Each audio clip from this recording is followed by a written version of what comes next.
오늘의 하나님 말씀은 요한계시록 2장 8절부터 11절까지입니다. 서머나 교회의 사자에게 편지하기를 처음이요 나중이요 죽었다가 살아나시니가 가라사대 내가 네 환난과 궁핍을 아노니 실상은 네가 부유한 자니라. 자칭 유대인이라 하는 자들의 회방도 아노니 실상은 유대인이 아니요 사단의 회라. 네가 장차 받을 고난을 두려워 말라. 볼지어다 마귀가 장차 너희 가운데서 몇 사람을 옥에 던져 시험을 받게 하리니 너희가 10일 동안 환난을 받으리라. 네가 죽도록 충성하라. 그리하면 내가 생명의 면류관을 네게 주리라. 귀 있는 자는 성령이 교회들에게 하신 말씀을 들을지어다. 이기는 자는 둘째 사망의 해를 받지 아니하리라. 아멘.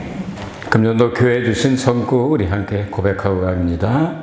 시작. 믿음의 주요 또 온전케 한 신인 예수를 바라보자. 전 그 앞에는 즐거움을 위하여 십자가를 참으사 부끄러움을 개치 아니하시더니 하나님 보좌 우편에 앉으셨느니라. 아멘. 31주년이 벌써 됐습니다. 빠르게 지나갔습니다. 참 힘들고 어렵고 그리고 해산의 고통과 같이 사망의 음침한 골짜기에서 벗어난 그때는 눈에 보이는 외부의 고통을 주는 사람들이 있었습니다. 근데 31년 지난 지금 눈에 보이지 않는 적들, 코로나19 이건 눈에 보이지도 않는데 그 상황이 좀 비슷하게 됐습니다. 지나간 31년 동안 하나님께서 기적 같은 역사를 많이 일으켜 주셔서 예배당도 건축하게 하시고 많은 사람들이 구원받고 그리고 많은 교회를 세울 수 있게 해주시고 인도하셨습니다. 지금 코로나 때문에 완전히 회복되지 않았지만 다시 일어나서 그런 역사가 재현되기를 기도합니다. 그래서 여러분들 건강하시고 신앙도 성장하셔서 그런 역사를 보게 되기를 바랍니다. 오늘 5대 면류관이라는 제목으로 하나님 말씀을 정해봤는데요. 오늘 말씀은 서머나 교회에게 주신 말씀이다. 이렇게 나와 있습니다. 이렇게 서머나 교회는 에베소 교회가 초대교회라고 하면 아마 역사학자들은 그렇게 이야기를 합니다. 한 100년쯤서부터 325년 니케아 공회의에서 기독교를 공식적으로 이렇게 인정을 하고 313년에 인정하고 325년에 삼위일체가 결정될 그때까지 이렇게 박해를 받던 시대를 바라보고 이런 말씀을 주지 않았나 이렇게 해석하는 학자들도 있습니다. 어쨌든 성경에 보면 이 면류관들이 많이 나오게 되는데 저는 그렇게 생각합니다. 예수님 계신 곳에 가는 것으로도 너무 황송하고 그래서 구원받은 것도 황송하지만 그래도 예수님께서 어떤 격식을 갖추실 때 예수님의 레벨에 좀 맞춰가지고 신부니까 예수님이 모자 쓰시면 우리도 쓰고 하얀 옷 입으시면 우리도 입고 근데 예수님께서 면류관을 쓰고 계시거든요. 요한계시록에 보면. 그러니까 우리도 그것을 써야 되지 않나. 우리가 이걸 쓰고 너 없지 난 면류관 썼다 하면서 폼 잡고 교만하게 이렇게 사람들을 깔보고 막 다스리는 입장에서 폼을 잡으려고 주시는 것이 아니라 예수님 격에 맞춰서 우리에게 약속하신 면류관들이 몇 개 있습니다. 그러니까 우리가 안 쓰고 싶어도 그걸 써야 예수님이 계신 곳에 가서 같은 이렇게 레벨로 예수님의 일을 또 이렇게 봉사할 수 있는 그런 사람들이 되지 않다는 생각을 해서 안 줘도 할 수 없고 안 줘도 아무런 불만이 없습니다. 그러나 주신다니까 받아야 될 것 같습니다. 그래서 여러분 머리에 하늘나라에 가면 면류관들이 그냥 씌워지고 거기서 번쩍번쩍 빛나는 역사가 일어나게 되기를 기도합니다. 성경에 많은 면류관이 있는데 오늘 7가지의 면류관을 여러분에게 소개해 드리도록 하겠습니다. 첫 번째 면류관이 고린도전서 9장 24절에 27절을 잡았는데 운동장에서 다름질하는 자들이 다 달아날지라도 오직 상 얻는 자는 하나인 줄을 너희가 알지 못하느냐. 너희도 어도록 이와 같이 다름질하라. 이기기를 다투는 자마다 모든 일에 절제하나니 저희는 썩을 면류관을 얻고자 하되 우리는 썩지 아니할 것을 얻고자 하노라. 그러므로 내가 다름질하기를 향방 없는 것 같이 아니하고 싸우기를 허공을 치는 것 같이 아니하여 내가 내 몸을 쳐 복종하게 함은 내가 남에게 전파한 후에 자기가 도리어 버림이 될까 두려워하미로다. 바울이 이렇게 고린도 교회에 이야기를 해줍니다. 고린도에는 이스무스라고 하는 올림픽보다 두 번째로 큰 그런 경기가 있었던 곳이죠. 그래서 올림픽을 하고 2년 후에는 이스무스를 하고, 그 다음에 또 1년 지나면 올림픽을 하고, 이렇게 해서 올림픽, 그 고대 올림픽이 출발한 것이 그리스에서 출발을 하게 되죠. 그래서 그 경기장에서 면류관 받아쓰는 게 흔히 사람들 생각에는, 거기 가면 면류관 받는다는 걸 잘 아는 사람들에게, 세상에서도 그 면류관을 받기 위해 사람들은 2년이나 4년 동안 얼마나 절제하고 열심히 노력을 하냐. 썩는 면류관을 위해서도 그렇게 하는데, 우리는 썩지 않는 면류관을 받았으려면 평생 동안 그렇게 절제하며 살아가야 되지 않겠느냐. 왜 그러냐 하면, 바울은 여기서 구원론을 말하지 아니하고, 그렇게 내가 남들에게 열심히 복음을 전하고 난 다음 나에게 하나님께서 실격이다 하고 실격자로 삼아서 그 다음에 안 써주시면 할 수 없는 거 아니냐. 그러니까 나는 바르게 경기를 달려가가지고 꼭 그 시들지 않는 승리의 면류관을 받아쓰길 원한다 하는 이야기를 했습니다. 어떻습니까? 여러분 신앙생활을 평생 하면서 꼭 승리하셔서 마지막에 시들지 않고 썩지 않는 승리의 면류관이 여러분의 것이 되기를 주님의 이름으로 축복합니다. 두 번째 면류관은 자랑의 면류관입니다. 데살로니가 전서 2장 19절을 우리의 소망이나 기쁨이나 자랑의 면류관이 무엇이냐? 그의 강림하실 때 우리 주 예수 앞에 너희가 아니냐. 사람을 가리켜서 자랑의 면류관, 소망의 면류관, 기쁨의 면류관이라고 표현을 하고 있습니다. 데살로니가 전서는 신약 성경의 27권 가운데 제일 먼저 기록된 책으로 역사상 순서가 정해져 있습니다. 그러니까 바울이 제일 먼저 기록을 했죠. 신약 성경이 제일 먼저 기록했는데 바로 데살로니가 전서를 기록하게 될 때 바로 전도해서 그들이 구원받고 영혼의 빛이, 그것이 바로 소망이 되고 기쁨이 되고 자랑의 면류관이 된다. 그래서 전도한 사람들의 그 영혼이 바로 면류관이 되어지게 될 것이다. 이렇게 표현을 하고 있습니다. 여러분, 한 사람 전도해서 그 사람을 온전한 사람으로 세우고, 그리고 그도 전도할 수 있는 사람으로 세울 때까지 얼마나 많은 노력이 필요합니까? 기도해야죠. 같이 가줘야죠. 참아줘야죠. 밥 사줘야 되죠. 한두 가지가 아니죠. 이 모든 것들을 통해서 결국 구원받았을 때 그 영혼은 하나님 앞에 가는 그 기쁨, 이것들을 우리에게는 면류관으로 만들어 주시겠다고 말씀합니다. 그러니까 이 성도들은 제가 오늘 소개하는 가운데 최소한 4개 이상은 기본적으로 있어야 됩니다. 4개 이상은 꼭 우리에게 해당이 되는 걸 생각이 됩니다. 그러니까 여러분, 전도는, 성도는 누구나 할 수 있는 거니까 여러분 머리에는 꼭 자랑의 면류관, 기쁨의 면류관이, 여기 자랑의 면류관이, 기쁨의 면류관이, 소망의 면류관이 세 가지를 한꺼번에 해놨는데, 자랑의 면류관이 씌워지게 되길 주의 이름으로 축복합니다. 그렇다고 우리 뭐 자랑할 때가 많이 있는 게 아니라 그냥 쓰고 다니면 사람이 알아요. 전도 많이 한 사람이구나. 참 매 많이 썼네 하고 주님이 알아주시고, 그리고 가서 거기서는 뭐 자랑할 때도 별로 없지만 그래도 사람이 알아주면 좋잖아. 이렇게 하면서 할렐루야. 전도를 많이 하셨구만 하고 알아주면 좋잖아요. 세 번째, 의의 면류관을 말씀합니다. 디모데 후서 4장 8절의 말씀인데요. 디모데 후서는 바울이 14권, 신약성경 27권 가운데 14권을 기록했다고 보는데요. 마지막 책입니다. 첫 번째 책도 바울이 기록하고, 이제 마지막, 물론 바울의 책 가운데 마지막 14번째 기록한 책이 디모데 후서라고 생각합니다. 내가 선한 싸움을 싸우고 나의 달려갈 길을 마치고 믿음을 지켰으니 이제후로는 나를 위하여 의의 면류관이 예배되었으므로 주 곧 의로우신 재판장이 그날에 내게 해주실 것이니 내게만 아니라 주의 나타나심을 사모하는 모든 자에게니라. 아멘.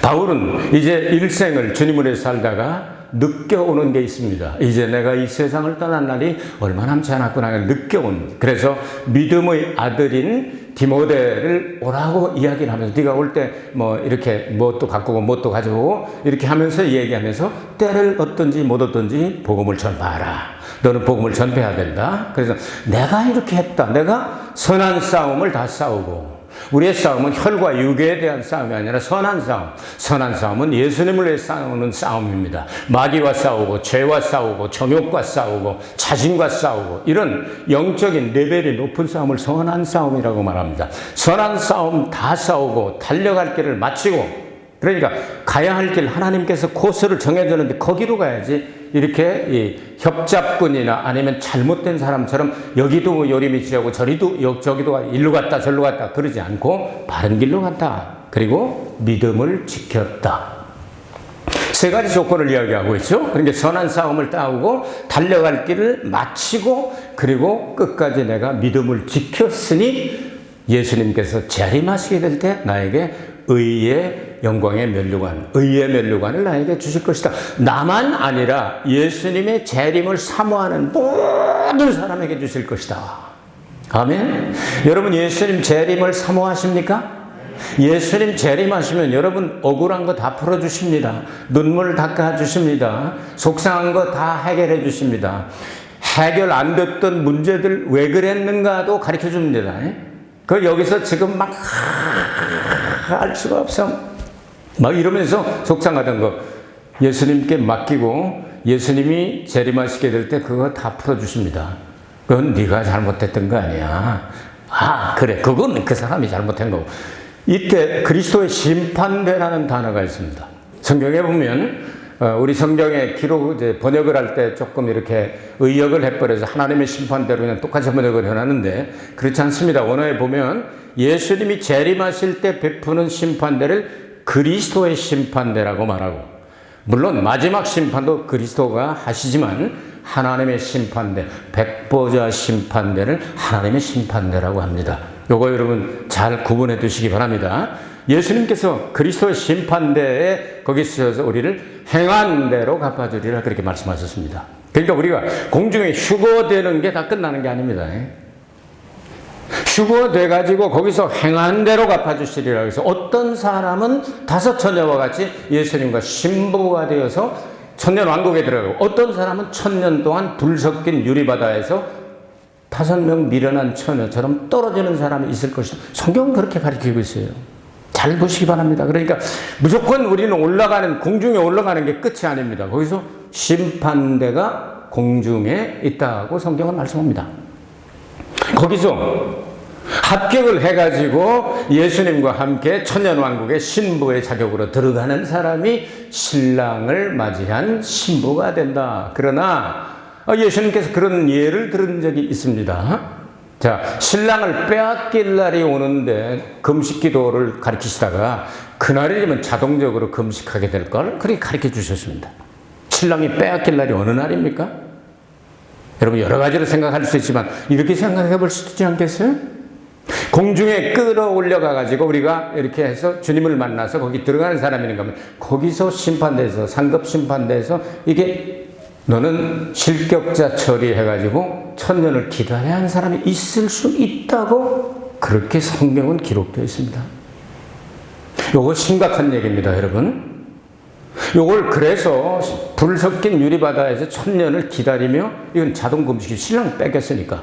그런데 성경은 예수님과 함께 공중에 올라가서 천년왕국에 들어간 사람들은 불 섞인 유리바다 위에서 찬송한다고 성경은 기록을 하고 있죠. 이런 내용들을 여러분 성경을 자세히 연구하시면서 이렇게 여러분 읽으시다 보면 조금씩 이게 이제 퍼즐 맞는 것처럼 짜옵니다. 조금씩 여러분에게 말씀을 드립니다. 자, 이렇게 예수님 다시 오시게 될 때 예수님 사모하는데 정말 실격자 처리가 아니라 합격자 처리가 돼서 예수님의 신복감으로 들어가게 되는 그 사람들에게는 뭘 주겠다고요? 의의 면류관을 주시겠다. 여러분은 해당이 되는 겁니다. 꼭 여러분 머리에 의의 면류관이 주어지기를 주님의 이름으로 축복합니다. 그 다음에 네 번째 생명의 면류관인데, 이건 야고보서 1장 12절은 인내하는 사람, 그리고 요한계시록 2장 10절 오늘 본 말씀에는 죽도록 충성하는 사람. 저희들이 31년 전에 눈에 보이는 적들과 함께 싸우면서 정말 힘들고 어려운 시대를 겪었습니다. 오래되신 분들은 아마 이것을 다 보셨겠죠. 오래되신 장로님이나 고종익 권사님 같은 경우는 말할 필요가 없죠. 그때 계셨죠. 그 상황을 다 보신 분들이 계십니다.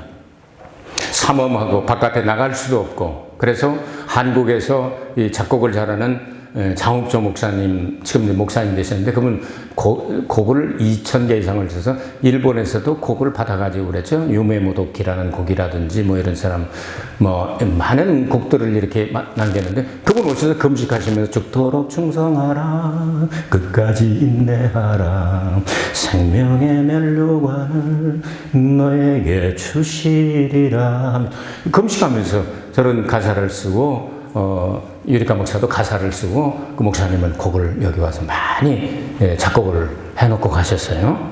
그런 데서 그런 고난, 이 생명을 정말 목숨을 걸고 나가는 그런 환경 가운데 그런 시가 나오지 그냥 나오는 게 아니지 않습니까? 그해 벌써 지나간 지 31년이 된 거예요. 하나님께서 그렇게 은혜를 주시게 될 때, 그때 우리 마음속에 죽음을 예수님처럼 십자가를 지고 목표로 한번 삼아봐라. 그러니까 죽음을 목표로 삼는 사람에게는 죽임을 당하는 것이 목표이기 때문에 죽음이 두렵지 않습니다. 왜? 목표 달성해 주는구나. 그래서 그 환난을 이겨내게 된 겁니다.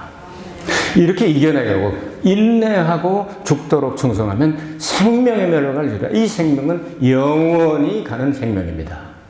천년으로 끝나는 것이 아닙니다. 천년 왕국은 천년입니다. 그러나 영생하는 천국, 그건 우리가 지금 우리의 머리로 이해할 수 없습니다. 영원이라는 것이 어떤 것인가 우리 이해할 수가 없는 거죠. 거길 들어가야 알죠. 마치 아이가 태어나서 한 3개월쯤 됐는데 철학을 알겠습니까? 뭘 알겠습니까? 그냥 목마르면 앵앵 울면 젖 주고, 좀 크면 밥 주고, 그래. 나중에 철들어서 이게 엄마구나 아빠구나 해서 엄마 아빠 하면 기적이 일어난 것처럼 남의 집 애들은 다 하는 거거든요. 그런데 우리 집 애가 엄마 아빠 불렀다고 얘는 천재인가 봐 하고 그런 역사가 일어나지 않아요? 우리 딸내미도 그런 줄 알고 있어요. 다 쏘아주죠, 제가. 그래? 애가 굉장히 머리가 좋은가 보다. 벌써 그렇게 했어? 글쎄, 시끄럽다고 내가 있다고 다녔더니 쫓아오더니 엄마를 쳐다보더니 있다해? 하고 물어본다는 거야. 1살 됐는데. 1살이 이렇게 있다해? 하고 물어보면 그건 천재가 있어. 그래? 그 굉장히 빠르구나. 천재인가 봐. 하고 답변을 해주죠. 쏘아주는 거죠. 누구나 다 그렇게 하거든요. 조금 차이가 났을 뿐이지, 1달, 2달 차이 날 뿐이지, 다 그렇게 하는 거예요, 정상적인 아이들은. 근데 다른 건 모르잖아요, 아이들이. 엄마가, 아이고, 그렇게 큰 소리 치면 왜 이렇게 목소리가 크냐? 있다 하니까, 그냥, 있다해? 뭔지도 모르고 따라다니면 그러잖아요. 우리가 영생하는 그 천국에서 하나님을 예배하고 찬양하고 그런 건 알겠는데, 그 감각을 우리가 여기서 다 알 수 없죠. 엄마 뱃속에 들어있을 때 이 지상의 생활을 알 수 없는 것처럼 이 지상의 생활하는 우리들이 영생하는 천국에 간 그를 다 알 수 없죠. 그러나 준비는 해야죠. 엄마 뱃속에서 손도 준비하고 발도 준비하고 내장 기관도 준비하고 눈도 준비하고 귀도 준비해야 나와서 여기서 편안하게 살 수가 있죠. 기형하러 나오면 안 되겠죠. 우리가 여기 사는 동안 그래서 그 준비하는 기간입니다. 천국에서 영생할 수 있는 그 몸도 준비하고 다 준비하면 부활할 때 그거 다 입어지게 되는 거 아니에요? 그래서 예수님 재림하실 때까지 죽도록 충성하고 그리고 끝까지 인내하는 사람에게는 영생하는 생명의 멸류관을 주겠다 이렇게 말씀하십니다. 5번째로 가겠습니다. 5번째는 이제 영광의 멸류관인데요. 베드로전서 5장 2절과 4절을 읽어드리겠습니다. 너희 중에 있는 하나님의 양머리를 치되 부득이 함으로 하지 말고 오직 하나님의 뜻을 좇아 자원함으로 하며 더러운 일을 위하여 하지 말고 오직 즐거운 뜻으로 하며 맡겨온 자들에게 주장하는 자세를 하지 말고 오직 양머리의 본이 되라. 그래야 목자장이 나타나실 때 시들지 아니하는 영광의 멸류관을 얻으리라. 이건 목회자에게 주는 특별한 은혜죠. 물론 목사 안수를 받지 않고 목회자가 있을 수 있습니다. 성경 공부를 잘 가르친다든지 이렇게 가르칠 만한 자격이 주어져서 가르치는 이런 교수도 있을 수 있고 여러 가지가 있을 수 있지만 어쨌든 평생을 다른 일 하지 아니하고 이 일만을 하는 사람들을 목회자라고 이야기를 합니다. 쉽게. 자, 이들에게 하나님께서는 영광의 멸류관을 주겠다고 말씀을 하신 거예요. 그러니까 이거는 일반 성도들에게는 해당이 안 되는 사람이 있을 수도 있다. 그래서 최소한 4개는 받아야 되겠다. 이렇게 말씀을 드린 거예요. 그럼 이런 내용들이, 그래서 양무리의 본이 되면서 양무리를 바르게 하면 목자장, 대목자 대신 예수님께서 오시는, 우리는 뭐죠? 이런 사람은 목동이죠. 쬐끄만 목동이죠. 목동. 근데 시키는 대로 하는 목동에 불과하다고 말이죠. 근데 그 일을 한 사람들에게 하나님께서 영광의 멸류관을 주겠다. 뭐 자랑하고 그냥 뭐 영광스럽게 누구한테 폼 잡으려고 하는 게 아니고, 아, 저분이 목회자셨구나. 그런 생각을 할 수가 있지 않겠어요? 그것이 5번째 멸류관이 되겠습니다. 6번째, 기쁨의 멸류관인데 빌립보서 4장 1절 읽어드립니다. 그러므로 나의 사랑하고 사모하는 형제들, 나의 기쁨이요 멸류관인 사랑하는 자들아, 이와 같이 주 안에 서라. 빌립보 감옥에서 이렇게 편지를 보내면서 고통을 당하면서도 기뻐하라. 너희는, 내가 다시 말하노니 기뻐하라 하면서 이렇게 이야기하면서 그 구원받은 그 형제 자매들에게 너희가 나의 기쁨의 멸류관이다. 이렇게 얘기를 했습니다. 저는 여러분이 기쁨의 멸류관으로 생각하고 있는데 여러분은 저를 어떻게 생각하는지 모르시겠지만 저는 여러분들이 기쁨의 멸류관이 됐으면 좋겠습니다. 그래서 주님 앞에 가서 이렇게 심판받을 때 여러분들이 얼굴에 저도요 같이 이렇게 있거든요. 그러면 주님이 나도 알아. 그렇게 해주시면 얼마나 좋겠어요. 그 기쁨이 되지 않겠어요? 그 기쁨의 멸류관입니다. 요한계시록 4장 4절 읽어드립니다. 또 보좌에 들려 24 보좌들이 있고 그 보좌들 위에 24 장로들이 흰옷을 입고 머리에 금면류관을 쓰고 앉았더라. 아멘. 이건 장로님들에게 드리는. 우리 교회 장로님들이 몇 분 계신데 그런 장로님들만 드린다 하는 얘기가 아니고 여기 장로는 우리가 어떻게 해석해야 되지? 아무도 정답을 말할 수가 없는데 그 하나님 보좌 주변에 있는 5개의 그 생물들이 있었죠. 그 중에 하나가 타라 그래서 그룹이라고 하는 이름을 가졌던 그것이 이제 사탄이 되죠. 그리고 넷이 남았죠. 넷이 남고 그 주위로 24 장로들의 좌석이 있었다. 그래서 멸류관을 벗어서 주님께 드리면서 찬양과 경배와 영광을 돌리는 장면이 나오지 않습니까? 그 장로님들은 12지파의 대표와 그리고 12사도가 될지 아니면 신구약 성경의 대표가 될지 누구도 모르고 주님만 아시게 되는데 어쨌든 그분들에게 해당되는 멸류관이 금멸류관이에요. 그래서 어떤 교회는요 장로님들 때요 헌금을 많이 내게 하고 그리고 배지를 달아주는데 금 배지를 달아줘요. 큰 교회는 한국 같은 큰 교회는 장로님 되기가 상당히 힘들다고 그래요. 아무리 오래 다니고 열심히 봉사를 해도 자격이 갖춰지지 않으면 더 많은 기사성 같은 분들이 계시면 떨어진대요. 뭐 그런 사람들도 있고 그런데 그러니까 이 장로가 듣는데 어떤 분이 이건 성경 얘기는 아니고요. 꿈꾼 얘기인데요. 그 사람이 장로가 조금 삐딱한 장로인가 봐요. 우리 교회 장로님들 같지 않고 좀 삐딱한 저쪽 교회 장로님들 삐딱선탄 장로님이었던가 봐요. 근데 꿈을 꿨대요. 꿈을 꿨는데 하늘나라에 가서 주님 앞에 있는 천사들 모이는 근데 쫙 갔는데 멸류관들이 그냥 성경에 7가지가 있으니까 다 삐까번쩍하는 멸류관들이 잔뜩 있더래요. 그래서 저게 내 거구나 하면서 쓰려고 그랬더니 이 천사를 통해서 갖다 주워봤더니 어떤 건 커가지고 푹 들어가고 여기가 내려가고 어떤 건 작아가지고 대가리 머리 위에 이렇게 달려가지고 내려가지도 않고 맞질 않더래요. 하나도 안 맞더라. 그래서 나는 그런 멸류관이 없나 속상해가지고 있는데 저 끝에는 저거 한번 써봐라 하는 눈치를 어디를 보니까 개털 모자더래요. 그래서 개털 모자를 머리다 하니까 신문칠로 그냥 딱 맞더래요. 그냥 그래가지고 빠지지도 않더래. 벗으려니까 이거 말고 빛나는 저는 생명의 멸류관이 저런 거 좀 두셔야지 하고서 뺑하고 하는데 안 빠지니까 소리치다가 자기 꿈꾸는 소리치다가 깨어났대요. 그때부터 진짜 나이롱 장로가 아니고 진짜 장로가 됐대요. 내가 그런 감정을 들어봤거든요. 얘기를 들어봤어요. 좋은 성도들 되시기를 바랍니다. 주님이 인정하실 수 있는 장로님, 권사님, 그리고 안수집사님, 집사님, 또 성가대원, 교사 이런 일 드리면 얼마나 좋겠습니까? 저도 그렇게 인정받고 싶습니다. 주님 앞에. 주님이 그래서 너 참 충성했다 한마디면 저는 족합니다. 그걸 생각하고 열심히 하고 있습니다. 언제까지 주님께 쓰실지 나도 알 수 없지만 주님이 힘 주시는 데까지 하나님의 일을 하다가 주께서 그까지 하면 좋겠다 하면 그때쯤 이제 또 이렇게 딴 데로 딴 일을 할 수도 있지 않겠어요? 근데 선교하러 다닌다든지. 왜냐면 평생 노하우가 어느 정도 생겼잖아요. 성경을 평생 읽고 평생을 가르치고 평생을 설교하고 얼마나 많이 했습니까? 근데 노하우가 많이 쌓여 있거든요. 그걸 이제 나누고 그러면 얼마나 좋겠나 이런 생각, 혼자서는 그런 생각을 해봅니다. 하나님, 그렇게 하다가 주님 오실 때 저 천년왕국에 꼭 들어갔으면 참 좋겠습니다. 늘 그렇게 기도하고 있습니다. 여러분 신앙생활에 기쁨이 있기를 바라고요. 목표가 있기를 바랍니다. 비뚤어지지 않고 반드시 가시기 바랍니다. 늦어도 그게 빠른 길입니다. 조금 이렇게 하면요, 실격 처리되면 다시 해야 됩니다. 하나님 은혜 가운데 여러분 영육간에 강건하시고 주의 은혜로 종의 집이 영원히 복을 받게 하옵소서.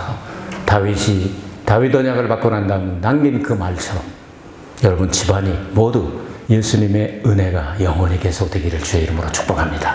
살아계신 아버지 하나님 감사합니다. 31년 동안 이런 일 저런 일 너무나 많아 울기도 많이 했고 금식도 많이 했고 고통도 많이 받았으나 지금 지나놓고 보니 다 주의 은혜였으며 주님의 보호하심이었으며 주님이 동행하신 증거로 남아 있습니다. 앞으로 갈 길이 얼마나 남았는지 우리는 알 수 없사오나 행복하게 매일 목회하며 행복하게 신앙생활하며 주님 오실 때 꼭 공중에 들림받고 그리고 그 심판석에서 심판을 받고 예수님과 함께 천년왕국에 꼭 들어가는 축복, 그 천년 두 번째의 그 부활을 사망의 부활이 아니라 생명의 부활로 첫 번째 부활에 들어가는 저희들이 되게 하여 주시옵소서. 예수 그리스도 이름 받들어 기도하옵나이다. 아멘. 여러분 하나님 앞에 영광의 박수 드리겠습니다. 하나님 감사합니다.